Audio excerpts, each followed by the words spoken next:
Bom dia, sou Bernardo, aluno da Faculdade de Direito da USP. Estamos aqui no simpósio Filo Teológico para discutirmos o legado do apóstolo Paulo. Para isso contaremos com o professor Ricardo Quadros, professor adjunto do Mackenzie, que falará sobre quem foi o Paulo histórico e qual o legado de Søren Kierkegaard para a teologia. E também com o professor Ari Solon, da Faculdade de Direito da USP, que falará sobre a hermenêutica radical em Paulo. Vamos lá ver como vai ser.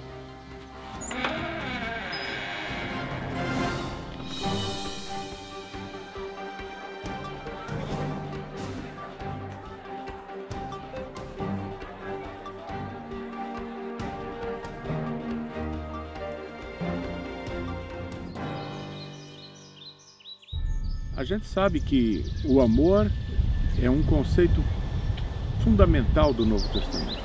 O Novo Testamento chega a dizer que Deus é amor. E tanto Jesus quanto Paulo colocam o amor como o cumprimento da lei. Jesus coloca como o mais importante mandamento e Paulo diz que o amor é o cumprimento da lei. O amor, portanto, seria o princípio fundamental e a essência da boa nova do Evangelho. Meu nome é Ricardo Quadros Gouveia, eu sou graduado em Teologia e também em Letras. Fiz meu mestrado e doutorado em Teologia, Estudos Históricos e Teológicos nos Estados Unidos. Meu diploma de doutorado foi convalidado pela PUC do Rio de Janeiro. Depois disso, eu fiz um pós-doutorado em Estudos de Religião na Universidade de Waterloo, em Ontário, no Canadá. Tenho 6 livros publicados. Minha tese de doutorado foi sobre Kierkegaard. 2 dos meus livros são também sobre Kierkegaard. Sou fundador da Sociedade Brasileira de Estudos de Kierkegaard. Tenho muito interesse na história das religiões e na história do pensamento cristão, que são os assuntos principais da minha pesquisa e da minha docência na Universidade Mackenzie.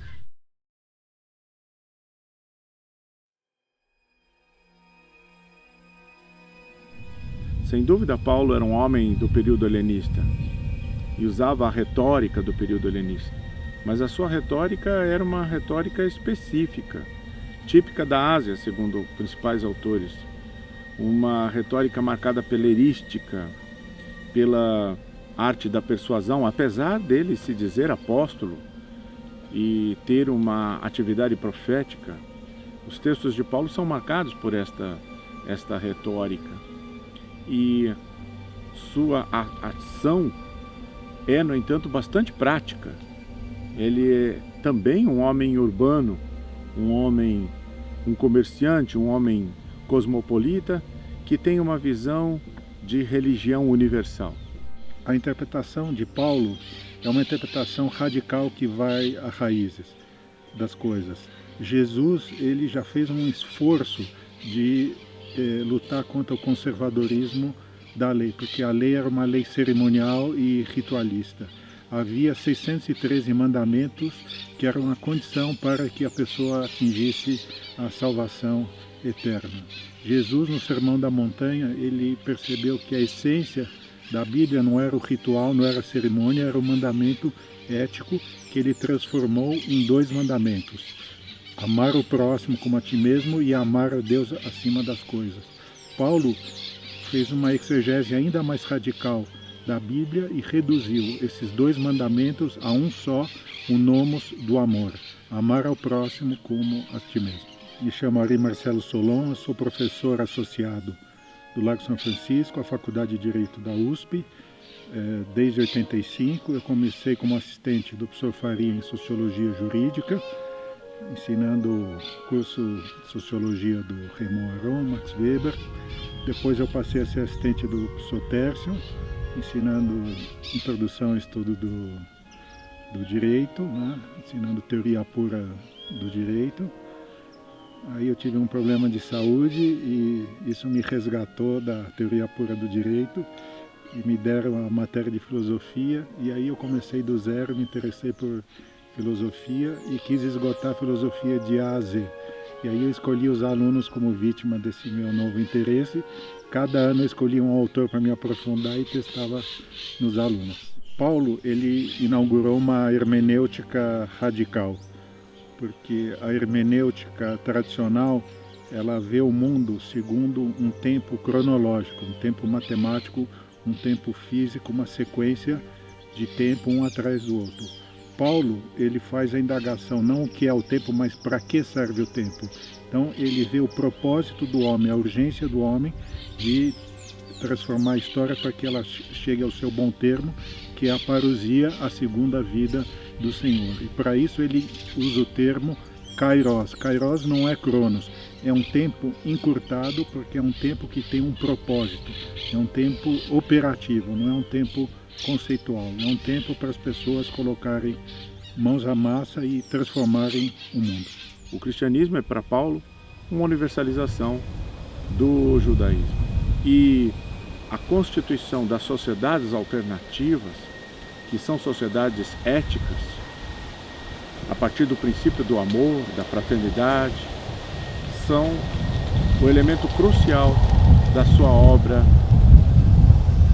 de propagação da boa nova do Evangelho, que é a nova aliança em Cristo. A possibilidade de se constituir um novo projeto de sociedade, distinto daquele que estava proposto na cultura helenista e pelo Império Romano. Uma sociedade calcada no amor, uma sociedade de uma ética religiosa, em que a aliança com Deus em Cristo torna possível a compaixão, o cuidado e a comunhão fraternal.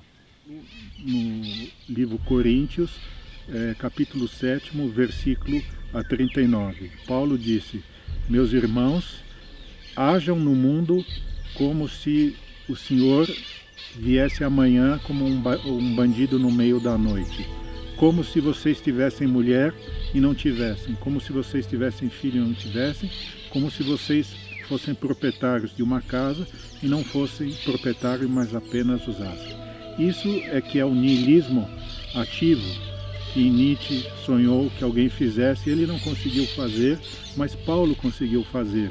É um certo indiferentismo ao mundo externo e uma concentração máxima na sua tarefa escatológica, que é transformar o mundo a cada instante até chegar à sua missão na história.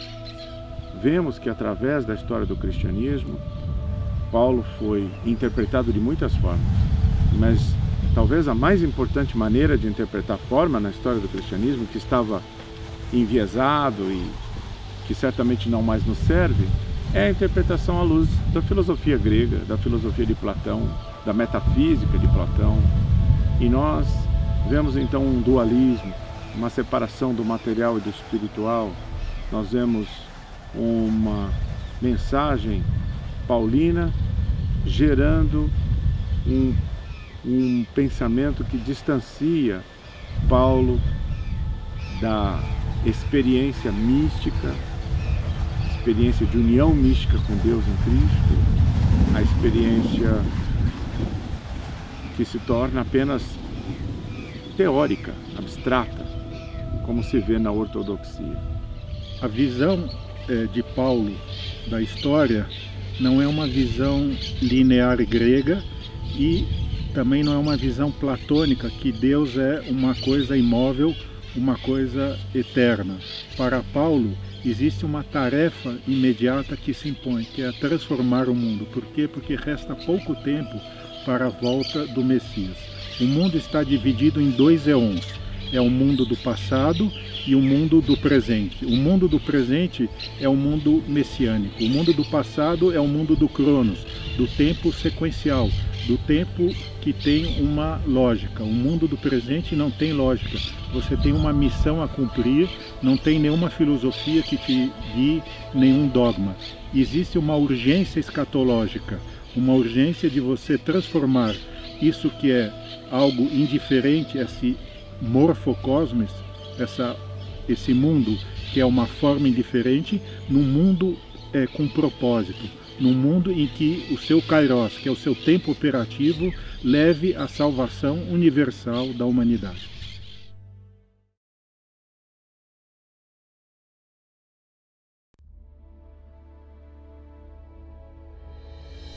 Kierkegaard foi um pensador crucial na história do pensamento cristão, porque, como protestante luterano, ele é crítico da tradição. não só da tradição católica, mas também da tradição protestante, que ele vê já como viciada em seu tempo. Ele protesta contra a igreja luterana. Ele a vê como uma igreja que se corrompeu, que abandonou o ideal paulino e que esse ideal é preciso que seja recuperado. Kierkegaard, portanto, é um novo profeta, e é um profeta para um novo tempo, um novo cristianismo. O cristianismo da concretude, o cristianismo existencial e, ao mesmo tempo, um cristianismo de retorno às raízes, portanto, um cristianismo radical, um cristianismo de retorno ao momento fundante, de seguimento de Cristo, de cristicidade, em que se vive o mistério do temporal fecundado pela eternidade, do finito fecundado pelo infinito, da necessidade fecundada pela possibilidade, como ele diz na Doença para a Morte, livro de 1849. Então nós estamos falando de uma religiosidade que não é confundível com o que nós entendemos normalmente por religiosidade. Porque para Kierkegaard, religiosidade não é institucional, não é religiosidade estética, não é meramente moralismo, mas é uma espécie de compromisso com o que há de sagrado na vida. Penso que nos ajudaria a sermos genuinamente autocríticos, protestantes, no sentido de fazermos a revisão dos nossos conceitos constantemente, no aperfeiçoamento das nossas noções religiosas, teológicas, na busca de um cristianismo que faça sentido para o homem contemporâneo, um cristianismo que busque a essência da experiência religiosa, a essência da sacralidade, que não esteja tão preocupado na construção de sistemas de doutrinas a partir de conceitos abstratos, sistemas de doutrina que nos proporiam uma salvação cognitiva, mas sim uma experiência mística pessoal. Acredito que isso faria muito bem à cristandade, aos cristãos, às igrejas, abrirem-se para uma redescoberta do sentido mais profundo daquilo que está presente nos textos fundantes da tradição, nos textos autoritativos, que são os textos do Novo Testamento, que incluem as cartas paulinas. Quer dizer, retornar ao Paulo histórico, retornar aos textos paulinos para tentar redescobrir os seus elementos mais radicais e essenciais, é um exercício que vale muito a pena, tanto do ponto de vista intelectual, quanto do ponto de vista da vida da fé, da vida pessoal, de fidelidade, digamos assim, a esta nova aliança que o cristão supostamente vive em Cristo, esta nova aliança de reconciliação com Deus. A minha esperança é essa, de que haja realmente no meio do mundo cristão, das pessoas de fé, uma vontade de perceber que religião vai além da institucionalidade, dos rituais e dos dogmas, das rígidas propostas de conduta moralistas, mas sim uma atitude diferente diante da vida e da realidade, a busca de uma existência autêntica, na busca de uma experiência do infinito no finito. Tudo bom? Meu nome é Bruno Garrote, eu fiz mestrado na Faculdade de Direito e agora eu vou começar o doutorado com o professor Ari, que foi palestrante aqui. E queria só agradecer essa oportunidade de estar aqui, que foi ótimo. Encontro de pessoas abertas para discutir sobre a filosofia de Paulo de uma maneira bem plural e diversificada, perguntas e estímulos muito bons. Obrigado, quero participar das próximas. Para mim foi um evento fantástico, porque abordou temas que eu sequer tinha algum conhecimento mais formulado a respeito deles. Mas muito mais que isso, eu achei importante foi a gente ter a oportunidade de conviver com pessoas muito inteligentes e que mostram para a gente a possibilidade de enxergar o mundo de uma forma diferente, de uma forma mais elaborada e com aspectos que sequer eu tinha pensado em abordar. Então abre uma nova janela na forma de pensar, na forma de ver as coisas. Acho que a sequência desse processo, a possibilidade de novos eventos nesse sentido, vão criar um monte de possibilidades diferentes para a vida de cada um até, para a forma como a gente vê tudo, para a forma como a gente aborda o nosso mundo hoje, que é tão confuso e que a gente acaba não tendo tempo para parar e pensar. E pensar de forma sistemática é uma coisa impressionante. Para mim me chocou bastante, achei muito interessante a forma como esses intelectuais abordam esses temas, que são temas de importância para a vida das pessoas. E, como disse, apesar de não compreender muito e não ser temas que me tocavam anteriormente, me despertaram outra visão sobre eles próprios até, e que me despertou um interesse que eu não tinha. Acho isso fantástico, muito bom. Eu também adorei essa oportunidade de poder sair de Goiânia e vir para um lugar calmo e gostoso, onde a gente sai daquilo que a gente está acostumado a fazer, eu na medicina, para discutir coisas não relacionadas. Isso foi muito edificante, estar aqui com todo mundo, escutar o pastor Ricardo e o professor Ari com palestras muito boas, e também uma surpresa para mim que foi o Bernardo, que eu fiquei admirada com a qualidade da apresentação dele. E também ficar perto do Bruno. Muito bom. Eu tive uma experiência de que, pelo tudo que foi falado, era tudo que eu queria ouvir. Porque eu sempre, principalmente no âmbito da religião, que eu sempre tive um preconceito, tudo me abriu meus horizontes para eu poder pesquisar melhor e me dar a oportunidade de aceitar o que a religião pode me trazer. Então isso para mim até não tem nem como agradecer, mas de qualquer forma agradecendo. Sim, agradecendo a oportunidade. E essa ideia aqui é muito interessante também, espero que se repita, né? Porque experiência bem agradável mesmo, discutindo uns temas que a gente não discute no dia a dia em geral. Com certeza. E quero vir todo ano. Nos convida? Por favor. Porque, como eu disse, nos alimentou muito culturalmente. Muito obrigada, viu, Cláudia, Obrigada, Rogério, Rogério, Ari, Bernardo. Ricardo, vocês são demais. Tchau, gente. Beijo.